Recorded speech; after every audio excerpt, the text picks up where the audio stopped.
O comércio eletrônico vem crescendo na esfera do consumo. E o advogado Fábio José de Souza dá dicas para você, consumidor, fazer suas compras online com tranquilidade. Fábio, obrigada pela sua presença aqui no Câmera Livre. Sou eu que agradeço, Mara. Obrigado a você pelo convite, estou à disposição. Então, tira uma curiosidade nossa, do telespectador. As compras online é uma crescente, isso é um fato. E o direito do consumidor, ele se aplica também para essas compras? Sem dúvida. O direito do consumidor, na verdade, tem se ampliado, tem, de alguma forma, deixado o consumidor muito mais fortalecido, resguardado, né? Então, todas as operações do comércio eletrônico têm amparo no Código de Defesa do Consumidor, existe especificamente entre todos os outros dispositivos, mas o artigo 49, e também um decreto que vem ampliando a regulamentação de todas as operações, inclusive no comércio eletrônico, mas inclusive na questão das compras coletivas. E quais são os cuidados necessários que o consumidor ele tem que ter na hora de efetuar a compra? Bom, eu acho que o consumidor tem um aspecto muito importante no que diz respeito às informações.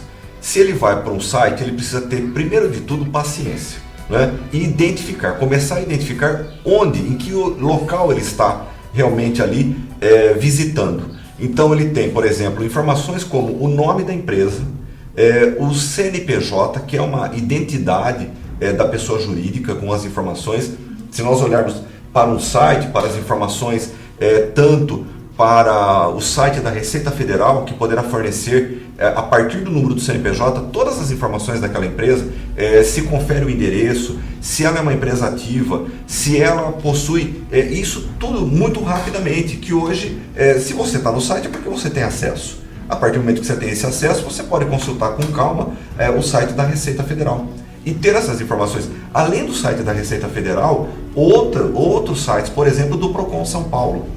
Então, o Procon São Paulo pode dar ao consumidor uma informação importante no que diz respeito, inclusive, se existem inúmeras reclamações sobre aquela empresa. Se ele constatar que existem muitas informações contrárias àquela empresa que ele está visitando, eu acho que não vale a pena ele arriscar. Outro é um site que também as pessoas, os consumidores, passaram a consultar, é o site do Reclame Aqui, né? E todos esses sites eles vão demonstrando como essas empresas estão evoluindo em relação aos consumidores. Tem inclusive ranking, né? Um ranking da empresa que atende, daquela que não atende, daquela que atende com um pouco mais de dificuldade em termos de tempo, mas tudo isso voltando no aspecto identificar o site que você está pensando em realizar uma compra. Eu acho que isso é fundamental. E, inclusive com relação ao endereço físico. Não é porque você está ali dentro do site, mas e aí, quais são as outras informações? Então, o endereço físico, não é? Depois do CNPJ, depois do nome da empresa. Então você vai se acautelando para fazer uma compra muito bem feita e segura, né? Fábio, você tocou num assunto muito importante, né? Tempo. As pessoas procuram muito esses sites realmente por causa da agilidade, para ter a entrega do produto em casa. E quando demora para chegar esse produto, como que funciona? Bom, esse é um outro aspecto seríssimo, né?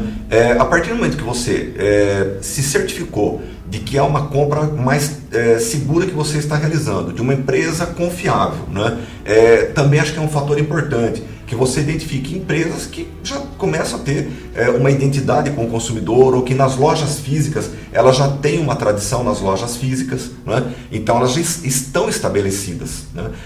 Não que as novas tenham problemas, não é isso, mas que é uma forma de você passar a ter uma identidade, criar uma identidade. Quando a compra é realizada e o produto não chega, você precisa formalizar uma reclamação e se documentar disso. Ou através do número de protocolo, ou se isso é feito uma reclamação online através de um chat, que você faça, por exemplo, a impressão, que você guarde algum documento de que você manteve, você estabeleceu um contato com o fornecedor, que é a empresa da qual você comprou, e demonstrando que o produto não chegou. E um detalhe importante, confira se os seus dados estão corretos. Muitas vezes faltou um algarismo no número da casa ou do apartamento. do prédio, do condomínio onde você mora. Hoje muitas pessoas estão morando em residenciais, então tem uma questão de identificar bloco, dentro do bloco o apartamento, o andar. Então tem uma série de informações que o consumidor precisa se resguardar inicialmente e depois cobrar isso da empresa. Quer dizer, não chegou, então por que não chegou? Né? E se resguardar a respeito disso. Tem que ter esse cuidado realmente para verificar tudo isso. Mas assim, além da demora, né, como nós pegamos como exemplo, pior acho que isso ainda é o produto danificado. Sem dúvida. Como que trata essa questão? Sem dúvida. Bom, um ponto está relacionado com a outra. Se o produto também não chegar e você percebe que não tem um atendimento, que eu acho que isso é muito sério no comércio eletrônico, a empresa precisa atender e ouvir o consumidor. Eu acho que isso é uma questão muito interessante para o consumidor, para o lado empresarial também é uma comunicação atual, moderna, que as empresas estão enfrentando e passaram de alguma forma a ter esse relacionamento de ouvir o consumidor e o consumidor se sentir atendido. De uma forma ou de outra, se não chegar ou chegar danificado, se a empresa não ouvir o consumidor, o seu pedido, seguramente precisa formalizar uma reclamação que seja assim, demonstrado que ficou comprovada a sua insatisfação. Por exemplo, o número do protocolo ou uma correspondência com carta AR dos Correios que você tem. Então, a comunicação volta para você um comunicado e, se você preferir, pelo PROCON. O PROCON da sua cidade ou o PROCON mais próximo, ele está habilitado para isso. E um detalhe importante, Mara, quando você coloca assim, o produto chegou danificado, é importante que o consumidor constate isso na frente de quem está realizando a entrega. Muitas vezes o motorista do caminhão, o ajudante, eles também têm pressa. Né? Eles têm aquela entrega e outras inúmeras. Né? Mas que você realize a abertura. Se não for possível, ou porque você não estava naquele momento, ou teve alguma dificuldade, então é importante que o consumidor também se acautele no seguinte aspecto: faça isso rapidamente. O ideal é que seja constatado no momento, para que você proceda a devolução naquele momento. Tem um prazo para fazer essa... Na questão do prazo do comércio eletrônico, 7 dias. Né? Você tem 7 dias, inclusive, com relação ao arrependimento. Né? Então, são duas situações, a gente já fala do arrependimento daqui a pouco. Mas acho que essa questão de devolver, você não pode demorar. Para quê? Por quê? Você demonstra que você está insatisfeito. Agora, daqui quantos dias você vai demonstrar que aquele produto que chegou estava danificado? E aí, claro, a empresa também poderá ficar uma situação insegura e de dúvidas se você não danificou, se você não derrubou aquele produto, se você não, de alguma forma, danificou após o uso indevido. Então, eu acho que é uma questão de, vamos colocar assim, boa fé nas relações de consumo, como estabelece o artigo 4º, para ambas as partes, tanto para os fornecedores, empresas, e para os consumidores. Acho que é uma questão, primeiro, de boa fé. Mas, de repente, alguém fala, puxa, eu acabei de receber, derrubei, quebrei, vou falar que chegou dessa forma. Claro que a empresa tem seus mecanismos de defesa e ela vai pedir para apurar de que forma que aquele produto chegou. Estamos conversando com o professor Fábio e o tema de hoje é comércio eletrônico. Fábio, a oferta que o mercado oferece aí de produtos é muito grande. E como que faz quando o consumidor efetua a compra e se arrepende? O prazo é de 7 dias e o importante é que o consumidor se certifique disso assim, o tão logo seja possível. Então, os 7 dias começa assim, tanto do ato da compra quanto do ato do recebimento, que é o prazo de arrependimento que o código denomina. Uma outra situação é o comércio de compras coletivas, né? Como que é esse processo?